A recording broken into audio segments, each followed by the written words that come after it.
Welcome back to this week's episode of The Playbook. The man I have next to me needs no introduction, but for the rest of you, I will introduce. This is Zach Arns, the voice of the Springdale Bulldogs. Appreciate you having me. First time we've got to do this from the new arena. I'm excited. Yeah, new arena. Like, we have so much to talk about. I know. But, the thing is, I guess the elephant in the room, it's rivalry week. It is, and it's always one of those weeks. You worry about homecoming week with all the distractions, and then rivalry week is all about controlling your emotions and getting to Friday night, not peaking on a Wednesday. That's you'll hear coaches they hate rivalry weeks simply because of that. The kids are keyed up. Everybody knows what's at stake. Yeah, back in the day, it was Springdale against Fayetteville, and that was that was a huge rivalry. But this is really, and I say it every year, it's the Clash of the Titans.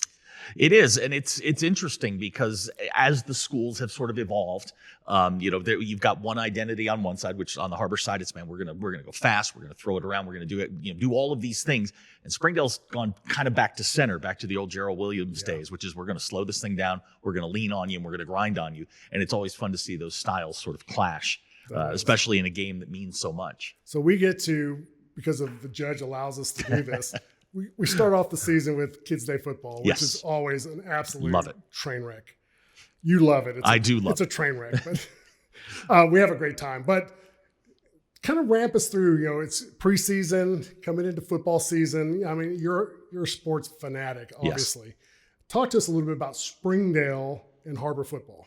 Well, it always kicks off with Kids Day, and that weekend is sort of the ceremonial. Let's get this thing started, and then everybody goes into their bunkers, and you're having your fall practice, and everybody's getting ready. And from the Springdale side, for all the things they've accomplished to this point, still a very young football team. Right. So in talking with Coach Hobbs, over the month of August and into September, it was great senior leadership. You want to find out who your leaders are. You want to find out who your guys are. You want to know who this is, everybody's 22 deep on each side. You want to find out who your guys are. Right. And for Springdale, I think it's pretty obvious that, we've seen a lot of leadership come from, especially the defensive side of the football. Yeah. And I know Coach was very pleased and very confident with the defense. But all of a sudden, the offense has evolved. And it's the same thing with Harbor. Although you didn't get the results you wanted during the non-con, man, non-con means nothing. They're just preseason games. Everything centers around conference and getting to that second win. Yeah. And I know Coach Eckley is preaching that to his guys. Man, you got to get to 2. And that, this game is obviously a big one and a huge one, but you got to keep your eye on the prize, which is you want to play football in November. Right. Yeah, so Coach Fimple said it best. There's really 3 seasons in a season. Mm-hmm. There's the non-con games, the 3 that you're figuring out who the guys are, who the dudes are, and who wants to play football. And then you have the conference. And then that in itself, you're trying to, get good seeding position. You want to be the conference champion, good seeding position. And then there's the other season, the third season, which is the state playoffs and then the road to Little Rock, so to speak. And that's kind of what football season is in a nutshell. And so the Bulldogs, I'm super proud of those guys. They're 3-0. Yeah, it's been a slow climb, and a change in culture. And when Coach Hobbs came in, the first thing he says, we want to be more physical, we want to be tough, we want to kind of return to the Gerald Williams days. And I think maybe that first year they weren't exactly sure how they were going to get there. And then with the installation of this Harding flex bone offense, suddenly we've seen that physicality return to Springdale football, and then it's bled over to the defensive side, which was lights out during the non-con. If you look at historically, and I did this during our bye week, I went and I looked at sort of how they stack up with some of the teams, 05 excluded. Right. But I've looked at how they stack up, and they stack up very well. When you're talking about a team that gave up 46 yards rushing during the non-con, that goes back to like your teams. Right. Physical, nasty, not going to give up the big run. Going to win games close if if you have to, blow people out when you can. And all of a sudden the offense has come around. And, it was funny. I was talking to Coach Hobbs. This is early August. And he kind of smiled when he was talking about his team. And this team doesn't have a ton of stars. We have emerging stars, guys that you're going to know maybe next year. Right. But he knew early on that he had great senior leadership. And he had playmakers, which Springdale has not had a ton of. We've had guys here and there. Yeah. I mean, you can talk about the Brock Pounders, the Garrett Vaughns, Grant Allen. Yeah. I mean, just on and on and on through, over the last 10 years. But there are guys on this team that, maybe the common fan hasn't heard of. Yeah. But when you see 7 Trey Serrano take off and go 65 yards for a touchdown, or 9 Carson Hayter take off, or Rancel Oriana run over 15 guys on his way to the end zone, these are guys that are emerging. And the crazy part is they're young. They're all underclassmen. and they'll be back next year. And it's you can see it starting to come to fruition. Coach Hobbs' vision of what the Dogs are going to be. And now, as we move into conference season, you got your target on your back. Right. You come out of non-con, everybody thinks, hey, this is a playoff team. We've now got to match everybody's energy. Right. And it doesn't matter what the name on the front of the jersey is. You've got to match their energy. So they're excited. Obviously, this being, their rivalry game, they're going to come out of the tunnel flying high. And then, 2 hits in and 2 plays in, it's a football game. Right. And then you got to go execute. And this has been one of the games where a couple of times, they've been in position to win. They just haven't been able to do it. And, they're going to come in super confident. That's not going to be an issue. But, they're a lot of fun to watch. It's a fun team to watch. And they play for each other. They don't care who gets the stats. Right. And I know that's kind of cliche, but if you look at, how things have broken down to this point, nobody cares. It's just about getting the W at the end of the day. Yeah, they've done a great job of melding together, becoming a team. So to your point, and I think I reflect back to 107 years ago when I played. Right. Like we didn't have superstars on our team, but everybody had a purpose. Even the guys who were on the scout team, for instance. Every practice, those guys are whipping your rear because they try to make you better, but they really wanted your spot.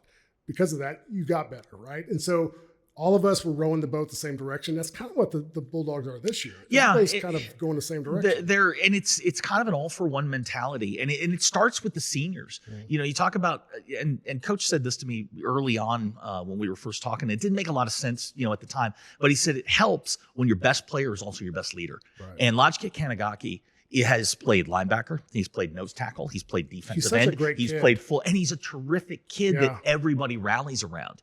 And now he's playing defensive end again.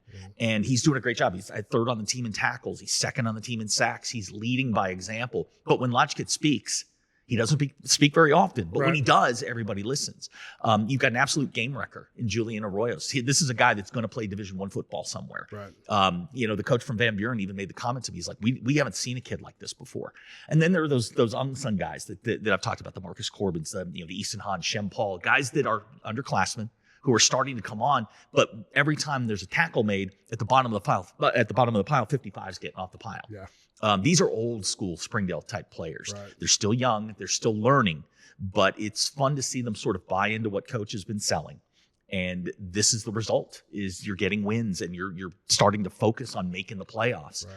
And it's the run through the 7A West is a gauntlet. We all know that, and they've got a stretch coming up where they'll play Rogers, Bentonville, and Fayetteville, and that's going to be tough. But I wouldn't bet against them at this point, just because they are all moving in the same direction. It's very fun to watch, and they're an easy team to like. So I'm wondering, you mentioned the flex bone for the offense for the Bulldogs. So did Coach Hobbs take a philosophy and meld it and enforce the players into it, or did the players adapt to what Coach Hobbs brought? A little both, probably.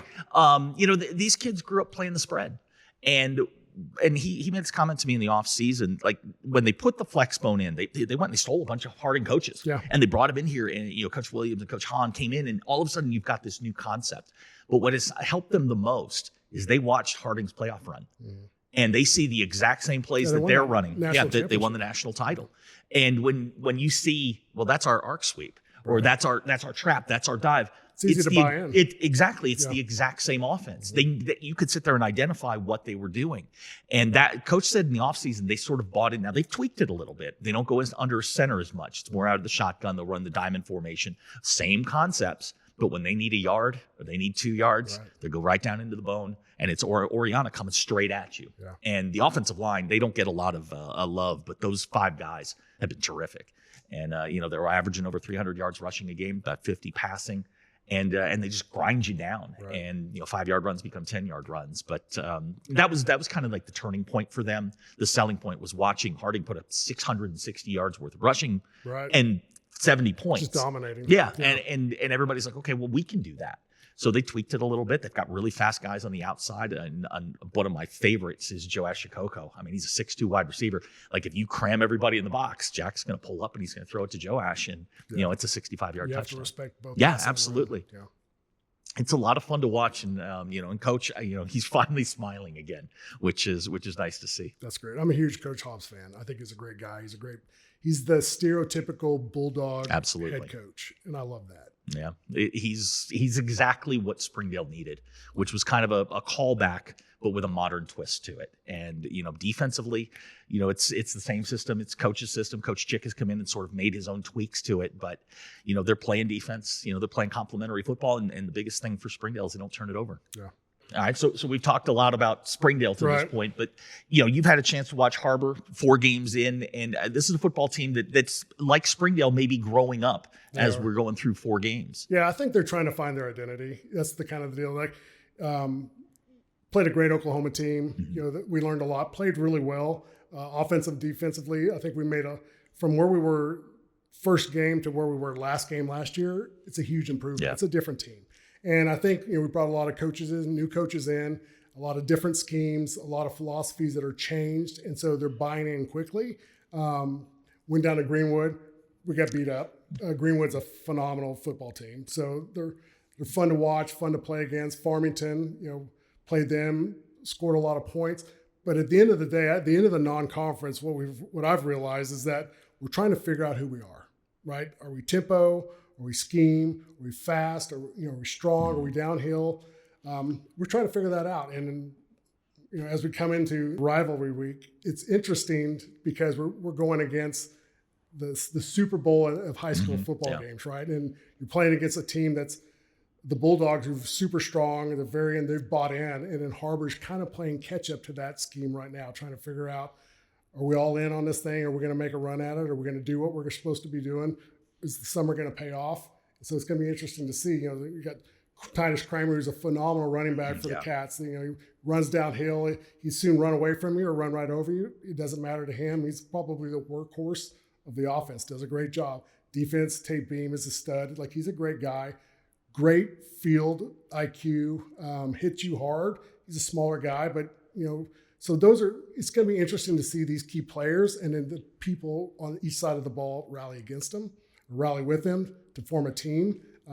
So I'm just as excited when they show up, Friday night here and play the Bulldogs, what's going to happen and what team shows up, and then how the Clash of the Titans turns out. Yeah, and keeping those emotions in check. And for Coach Eckley, I mean, you've been in charge for a year and a couple of games. Right. You're not changing necessarily culture, but you're changing philosophy. It's kind of what Coach Hobbs had to do, which after a long tenure, you're changing kind of the way things are done. Right. And like you said, you're sort of figuring out who you are. What's your identity? Right. It's always great to have a guy like Titus Kramer. He's the leading returning rusher in the conference from 2023. To have a guy that you can go, okay, here we come, yards, stop us. Yeah, get us 3 yards. You stop us. But that's, to me, that's probably the hardest part, is when you have the only coach you've ever known. He moves on to the administrative role, and now you come in and have to take over. Brand new. Yeah, everything's brand new to you, but they're used to a certain way. So yeah, it's probably still that feeling out process. Yeah. But from what I've seen, I see. To your point, I see them sort of finding their identity a little bit. They found some things that they like. It's just you've got to put it together for 48 minutes and 4 quarters, and that's going to be the thing tonight. Is, hey, you can get out to a fast start, but you got to sustain this all the way through 4 quarters, and that's going to be a real test, I think, for both teams. Yeah, I agree. And to your point, also, is that the 7A West is a gauntlet, anyways, right? And so you got to be healthy and stay. We don't have a lot of depth, and so we have key players in key positions. After that, everybody's scratching their head. So we're trying to figure that part out as well. We got Evan Baker doing a great job at quarterback, very elusive. We're not kind of used to that. He can throw the ball. He can also run. That's it. It's a lot like Jack Pounders, on your side of town. So great athletes. They all grew up playing baseball, football together. Mm-hmm. So it's fun to watch these kids play, because I know a lot of them. We coach a lot of them on both sides of town. So it's going to be interesting to see what happens when those guys show up. It's going to be interesting, I think, for the cast to figure out if they've shown up at the right time for the right game. And, they're 14, 15, 16, 17, 18-year-old kids. If you're a freshman, you're playing early. Controlling your emotions. Stands are full. It's loud. Right. The Springdale's Gerald Williams Bulldog Stadium has been redone. It's going to be, lit up, and everybody's going to be excited. Controlling your emotions for the first couple of minutes till it becomes a football game is going to be really, really important. Springdale's still a very young team. Harbor's a young team. And I think that's one of the things is like, we all assume that, these are senior laden teams. They're really not. Right. You've got a lot of younger guys that are in this environment for the first time. And it will be interesting to see, where that goes. Is everybody composed, or do we start to see some things that maybe get a little out of control, and coach has to step in and say, hey, we're done here. Well, it's easy to do that in a rivalry game. Absolutely. Because, emotions, young kids, inexperience. That's going to happen anyways. So I think the one at least, the leader of who controls the game and less penalties, less turnovers, that's kind of probably really going to be, we say it all the time. That's the keys to the game, right? Yep. No turnovers, no penalties. Sure. But I think Friday night, that's really going to be the key to the game. Springdale's made it, I can only speak for Springdale because I've talked to Coach about it a bunch. I mean, they put the ball on the ground 30 plus times last year. Yeah. Through this point in the season, they're +2 in turnover margin. And that's one of the things that they have harped on, is not turning the ball over, better ball security. Right. I mean, heck, one of our fumbles was a defensive lineman that scooped it up, then fumbled it. Right. So Springdale's done a very nice job controlling the football, and that's their game. Where Harbor wants to get this thing into the 50s if they can. Springdale play a 14-10, and I think they'd be happy doing it. Right. So that's going to be, to me, that's the yin and the yang, the tug to this, is who's going to be able to kind of establish their tempo first, and who's going to be forced to play the other team's tempo. Right. So let's talk to X's and O's. Yeah. We'll start on the offensive side for Harbor. We've talked a little bit about kind of tempo, and they want to go fast, and Titus Kramer and all of that. But give me some things to look for as we march through this thing. Yeah. Offensively, I think the Cats are going to try to use tempo against, because I think the Dogs do a really good job of controlling the speed of the game. And so I think that's going to be the first thing the Cats are going to do offensively, right? Is we want to do fast. We want to put the defense in an awkward position, put them on their heels so they can strike first and continue to control the fast speed of the game to take the Bulldogs out of their norm, so to speak. And they're going to mix it up. You guys are talented on defense, all three levels. So I think the Cats are going to do what they can to minimize the turnovers, but then maximize the key plays from the big players, just to make sure we get up fast, a lot of points as quick as possible. Yeah, I agree. I think they've got to score 45 or more to feel comfortable about this. If this thing's in the 20s, that's playing into Springdale's hands. Yeah. Now, defensively, this is a team that has gotten better over the 4 games. Throw the Greenwood game out because they're an outlier, but I think they've kind of found their identity, especially up the middle. They're real tough. Yeah, they are. And so one of the things I like to compare the defense from this year to the defense of last year. Defensively last year, it was on the struggle bus a lot. Like we had 3 games that were 70 plus points.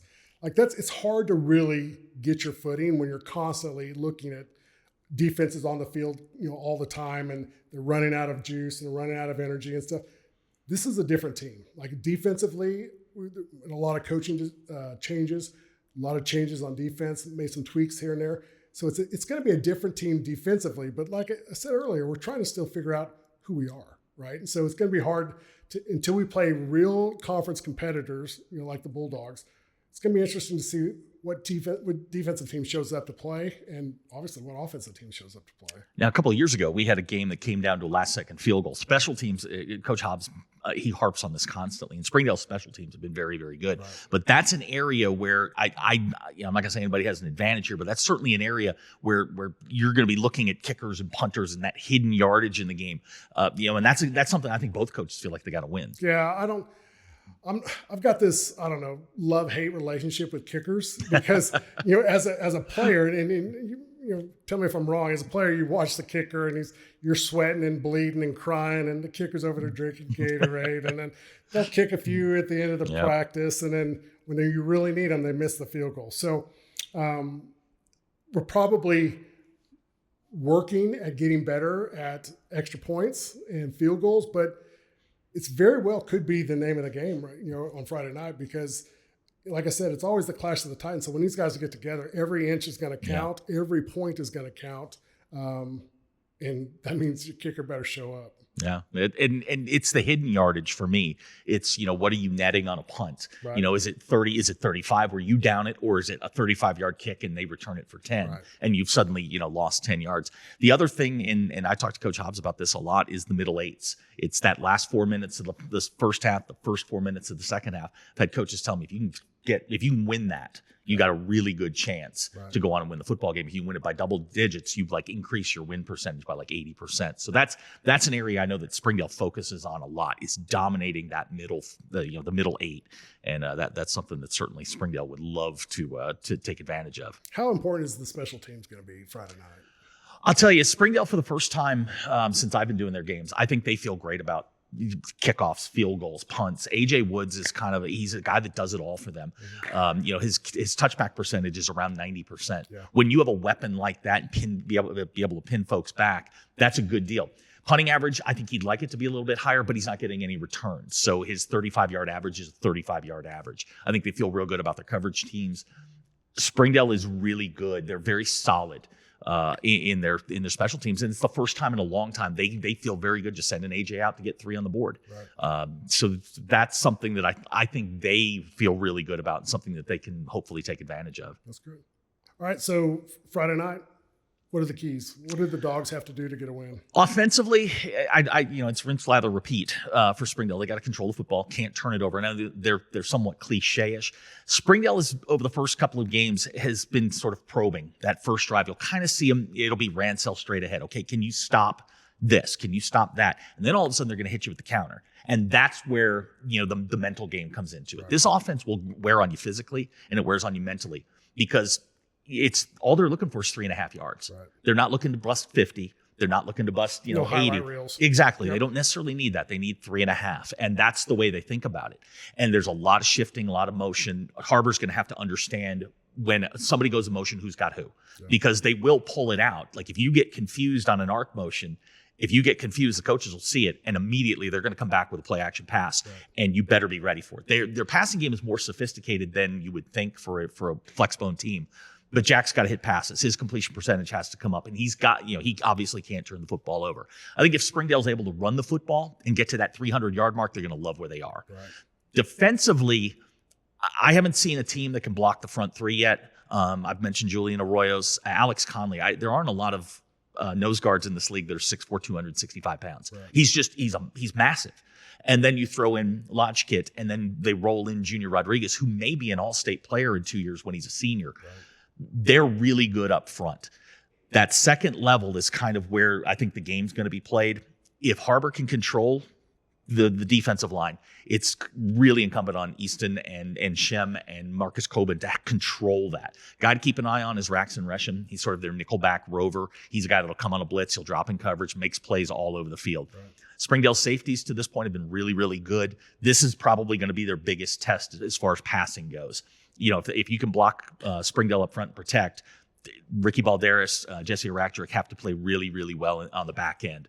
And that's been kind of their bugaboo the last couple of years. Right. This year, Springdale's been able to get pressure.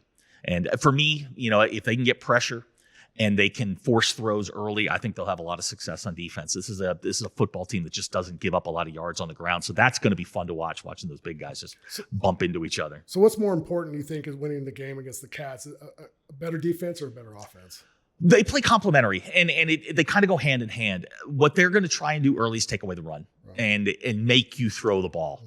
Right. They believe that, A, you can't run on them, and then B, if you try and throw it, they believe they can get pressure with 3 or 4.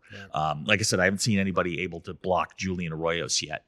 And their defensive backs, they've got 2 corners now, Billy Pack and Jacoby Mason, and then you throw in Day Fan as their nickelback. These guys are ball hawks. 4 interceptions in the non-con in 3 games, and none of them were of the quarterback just threw it up variety. They went and got it. Right. So, and they were off of pressure type things. So I think they're going to try and take away the run and make Harbor throw the football. And I think they'd feel pretty good about that.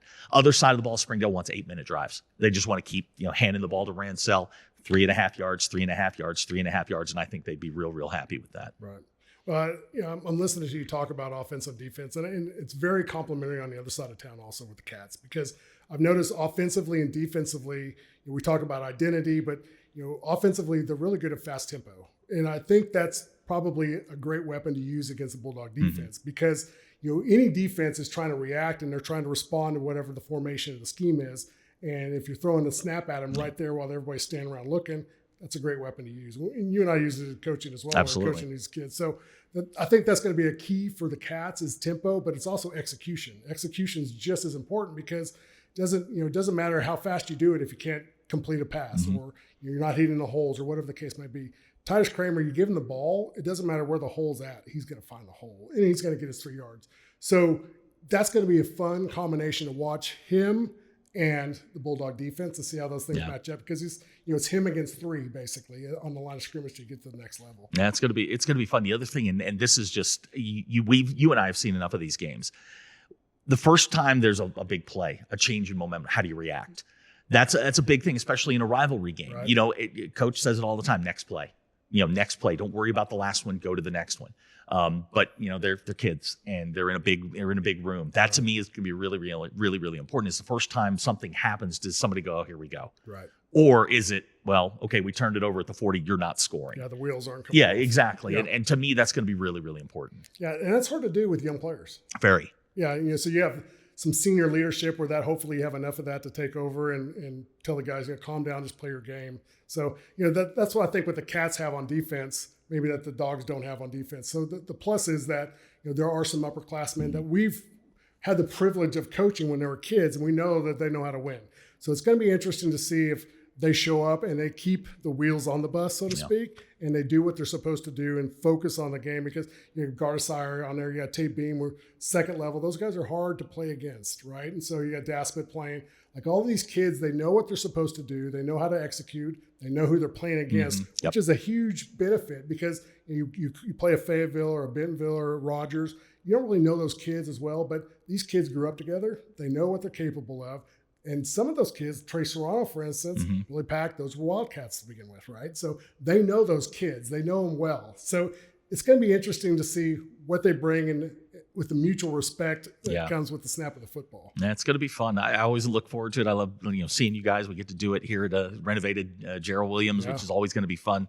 We know it's going to be a packed house. But, I love it when both teams get on the field. And that moment after the coin flip, teams come on the field where we're just sitting there and it's like, okay, it's football time. Yeah, it's football time in Springdale. Yeah.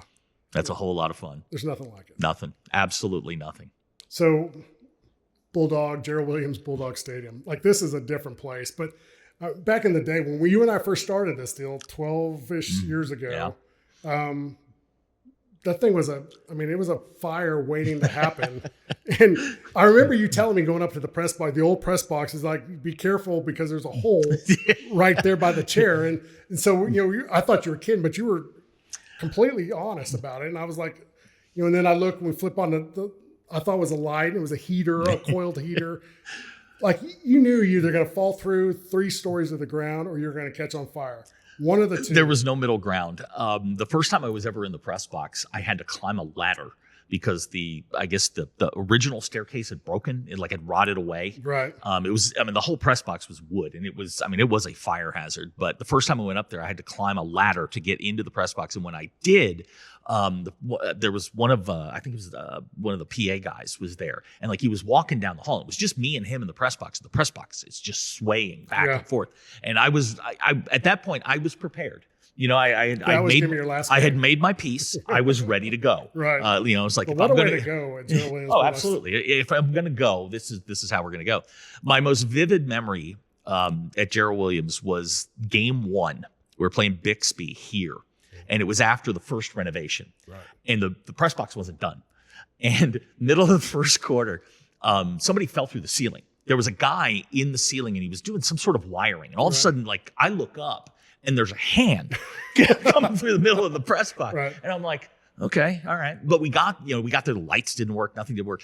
But, it is the standard. Right. Both press boxes on either side of town they're identical, but they are the standard for 7A West. But there are so many things that have happened at this stadium, things that I'll flash back to. I have every game we've ever done, here at Springdale. But that hand coming through the skylight was honestly, it was one of the most terrifying things I'd ever seen, and it was one of the funniest things that's ever happened to me broadcasting a game. I'll tell you, we were doing Kids Day football in the old press box, and this is the memory I have is I'm talking into the microphone and a hornet is walking up the top of the microphone as I'm talking, and we're live, right? And so I'm like, I don't even know what to do at this point, because that was like the year 1 for doing the broadcast. And so anyways, I'm so glad the facilities that we have now compared to that was a different generation of facility. But now it's like a college here. It really is, and all of the facilities, honestly, are state of the art. I was talking. I'm not name dropping here, but I was talking to Mike Neighbors, the women's basketball coach at Arkansas, and I was telling him about the arena that we have here at Springdale, and I'm like, it's not the best in high school; it's the best in the state, bar none. Yeah. And it's better than the BPC over at Arkansas. It's better than Bud Walton. It is an absolute state of the art. I purposely stayed away from the renovations here at the stadium because I wanted to see it kind of in when it was finished and completed. And the first night we walked in here against Little Rock Central, I mean, the facility's amazing. Yeah. Pushing the field out, master stroke. I mean, the sight lines are better, massive scoreboard at the end. Everybody can see them. The only thing that's, that's funny now is like if there's a long run, the players can see themselves on the board and they'll watch themselves as they're running down the sidelines. It's absolutely hysterical. Yeah. But, for the fan experience, bringing the video board on the other side, the games are everywhere. Our broadcasts, are everywhere. You go to the concession stand, you can see the broadcast. You're not going to miss a second. It is, it's a professional setup here. Yep. It's a professional stadium, and it's the old lady got a facelift. We said that week one. The old lady got old bird got a facelift, and it's it's really, really impressive. I love it here. I'm so happy that they got the new turfs in. It looks terrific at night. Yeah. It's wonderful, and it's a whole lot of fun, and things are only going to get better. Yep, I agree. It's something I'm certainly proud of. I know you're proud of it, but most of all, I think the kids are proud of it. Yeah, I went to the Central Southwest game a couple weeks ago, and I'm sitting there and I'm standing on the gate, and it was over at Harbor, and I'm looking around going, can you believe this? I mean, this is, we never played in places like this. We were playing in a city park. You roll up, you get a rock stuck in your elbow or something like that. Right. These kids are playing in a state-of-the-art facility. The band's in the stands. I never got band play for me until I got to high school. Right. But, at halftime, they're going into state-of-the-art locker rooms with video boards and all this kind of stuff. It's, the old folks like us, kind of look at it and roll our eyes and go, back in our day. But for the kids, this is everything, man. This is why they signed up to do this, and it's amazing. Yeah, I totally agree. So I want to talk to you about score prediction. Uh-huh. But first of all, this game's on a steak dinner. Of course. Just like it is every year. Of course. And you owe me 4 steak dinners. I do. So I'm counting on a 5th steak dinner because you're not really good at the steak dinner bets. I'm really not. It has been a weakness, a blind spot for me, if you will. More blind loyalty, I think. Yeah, is really what something like that. So I want to score out of you. Give me what is your gut? All your years of experience with the Bulldogs. What's the score Friday night? I'm super confident in the way that this team plays. And there isn't that, oh no, here we go again type mentality. It's truly a next play mentality for Springdale through, this part of the season. I would love to tell you Springdale's going to win this game, by 25 points, and in the fourth quarter I'm going to have my feet up. These games never go that way. This one's going to be close. I think it's going to be a fourth quarter game. I think Springdale's defense is better, and I think they will be able to force a play here and there, whether it's a turnover, a fourth down, that they get a stop on, something like that. If you're asking me for a score, I think 35, 31, somewhere in there, kind of like we had a couple of years ago.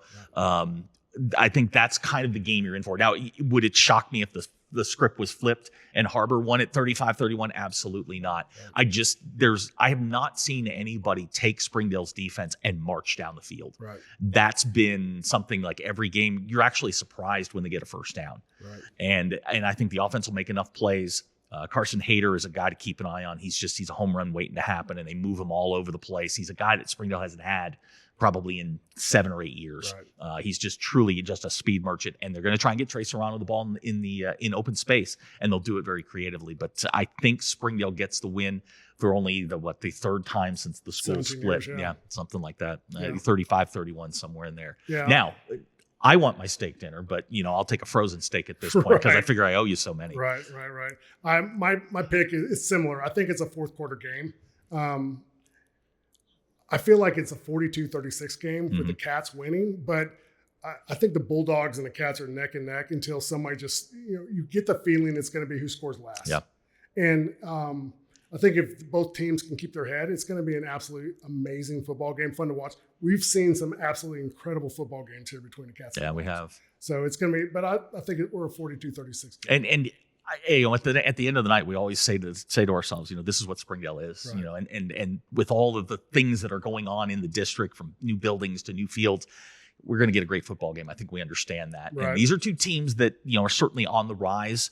As the conference is sort of leveled out a little bit, these are two teams that are going to be looking to make a playoff push, and the winner gets a huge leg up going into playoff time. Yeah, I want to get bragging rights too in the city. Absolutely, and that's the most important thing. It is that and my steak dinner. Well, you heard it here on the Playbook. Zach Arns picks the Bulldogs. Donald Tucker picks the Cats. We're coming up next with kickoff here at Gerald Williams Bulldog Stadium. Thanks for tuning in. We'll see you next week.